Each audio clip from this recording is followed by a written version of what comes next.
చిన్న ఉల్లిపాయల పులుసు అండి. చిన్న ఉల్లిపాయలని బాగా తొక్క తీసి నీట్గా కడిగి పక్క పెట్టుకోవాలి.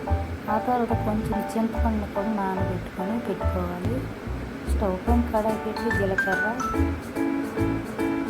ఆవాలు, కరివేపాకు, పచ్చిమిరపకాయలు వేసి ఆయిల్ కూడా వేసి కొంచెం వేగాక అందులో ఉల్లిపాయలు వేసి కొంచెం వేగాక తెల్ల ఉల్లిపాయలు అల్లం పేస్ట్ చేసి అందులో వేయాలి.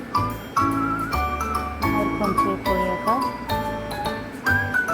అందులో సాల్ట్, పసుపు, కారాన్ని వేయాలి. మళ్ళీ ఇటువైపు కలపాలి, అంటుకుంటారు లేదంటే కొంచెం 5 minutes పక్కన పెట్టి ఉంచాలి. కొంచెం ఉడికాక అందులో చింతపండు రసాన్ని వేయాలి. మరో 5 minutes ఉడికాక కొంచెం బెల్లాన్ని కూడా వేయాలి. లాస్ట్లో కొత్తిమీర చల్లుకోవాలండి. అంతేనండి, చిన్న ఉల్లిపాయ పులుసు చాలా బాగుంటుంది.